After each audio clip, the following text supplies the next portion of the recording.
Ya, hari ini banyak sekali ramai di masyarakat terkait dengan gas LPG 3 kg yang hari ini langka dan tidak ada di mana-mana. Nah, kelangkaan gas LPG 3 kg ini menimbulkan dampak yang sangat besar bagi kehidupan sosial sampai dengan ekonomi.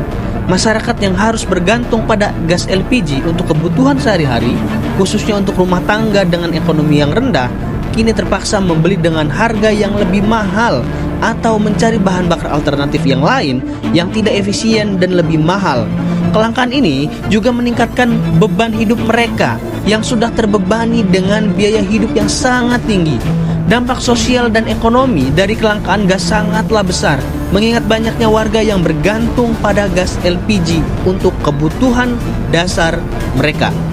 Nah, kelangkaan ini tidak hanya berdampak pada perekonomian, tapi juga menciptakan ketidakadilan sosial di mana keluarga tertentu diuntungkan sementara yang lain sangat menderita.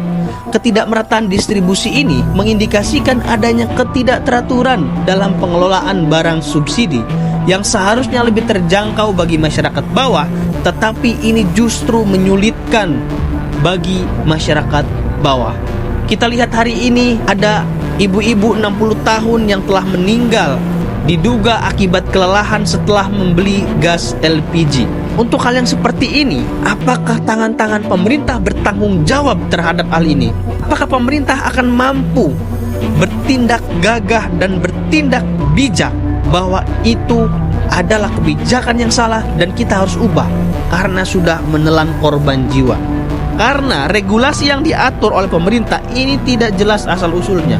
Yang dicari adalah pemain-pemain yang curang ataupun pemain-pemain yang tidak seharusnya memainkan harga. Tapi kenapa masyarakat bawah yang memang harus menjadi ataupun yang harus menderita terhadap regulasi ini?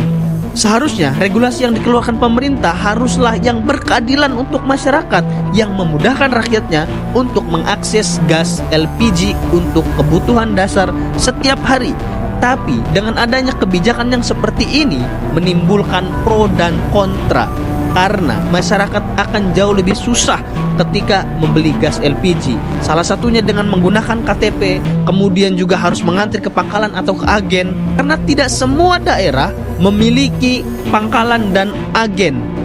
Artinya ketika pemerintah hari ini meregulasi bahwa pengecer tidak lagi diperbolehkan untuk berjualan dan harus langsung melalui agen ataupun pangkalan, ini membebani rakyat. Seharusnya sekali lagi pemerintah memberikan regulasi yang pro terhadap rakyat untuk bagaimana bisa memudahkan, bukan menyulitkan.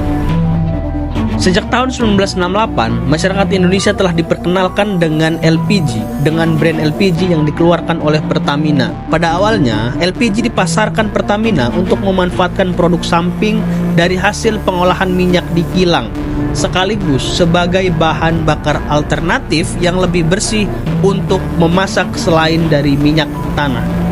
Seiring dengan berjalannya waktu, LPG semakin disukai karena sifatnya yang lebih praktis, bersih, dan jauh lebih cepat pemanasannya jika dibandingkan dengan bahan bakar lainnya, dengan harga yang lebih tinggi dari minyak tanah.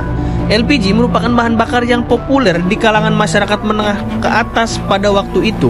Sebelum tahun 2007, konsumsi LPG ini dalam negeri berkisar di level 1 juta metrik ton per tahun, dengan pembagian konsumsi untuk rumah tangga, kalangan komersil seperti hotel, restoran, kafe, dan lain-lainnya. Nah, untuk memenuhi kebutuhan konsumen tersebut, LPG dikemas dalam tabung ukuran 12 kg untuk kebutuhan rumah tangga, 50 kg untuk kalangan komersil, serta LPG curah untuk kalangan industri.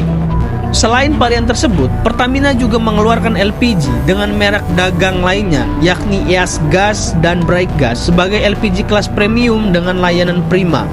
Untuk kebutuhan rumah tangga, satu tabung ukuran 12 kg dapat digunakan oleh satu keluarga selama 1 sampai 1,5 bulan. Kemudian sejak tahun 2007, pemerintah menggulirkan program konversi dari sebelumnya menggunakan minyak tanah beralih menggunakan LPG. Agar ekonomis, LPG untuk rumah tangga yang selama ini dikemas dalam kemasan 12 kg dibuat dalam kemasan yang lebih kecil, yaitu 3 kg. Dengan pemberian subsidi, maka harga jual dapat ditekan lebih rendah dan masyarakat pun dapat memperolehnya dengan relatif mudah. Kini sekitar 17 tahun sudah, program ini digulirkan dan telah berjalan dengan sukses. Hampir di seluruh daerah di Indonesia telah menikmati LPG dengan jumlah pengguna LPG bersubsidi mencapai lebih dari 53 juta. Keluhan masyarakat terkait kelangkaan gas LPG 3 kg semakin marak setelah pemerintah menerapkan kebijakan baru yang melarang penjualan gas melon ini secara eceran. Menurut Prasetyo, Mensesnek, kebijakan ini bertujuan untuk merapikan subsidi agar lebih tepat sasaran. Ia menegaskan bahwa LPG 3 kg merupakan barang bersubsidi yang harus diberikan kepada masyarakat yang berhak.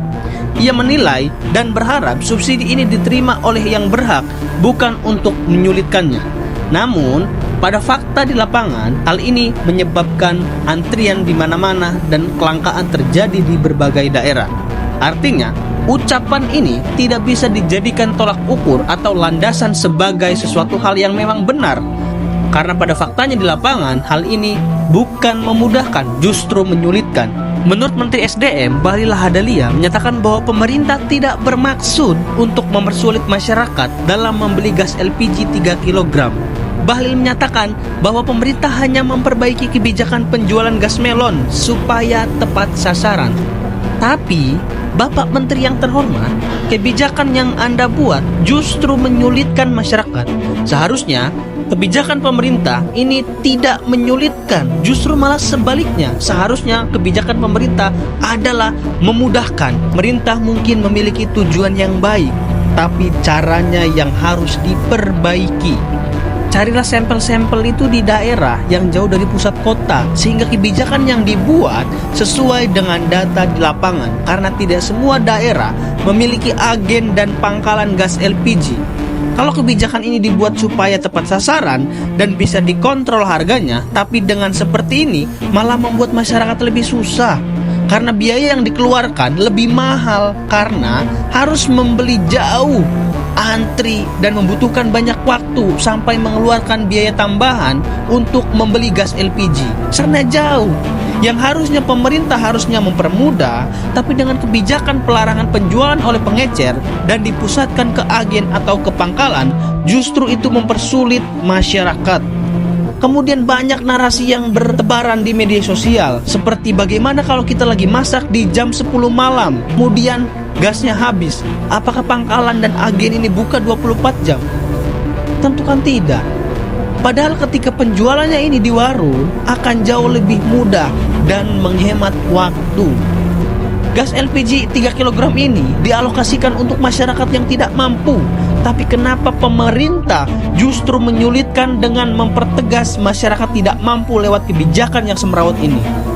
Dengan adanya kebijakan ini, masyarakat yang tidak mampu akan sangat dibebani dengan semrawutnya tata kelola kebijakan ini. Presiden kemudian telah menginstruksikan kepada SDM untuk per hari ini mengaktifkan kembali ke pengecer-pengecer yang ada untuk berjualan seperti biasa, sambil kemudian pengecer-pengecer itu akan dijadikan sub daripada pangkalan. Nanti kita lihat arahnya ke depan seperti apa. Apakah pengecer mau jadi sub-sub dari pangkalan? Karena memang tata aturan dan masih belum jelas adanya.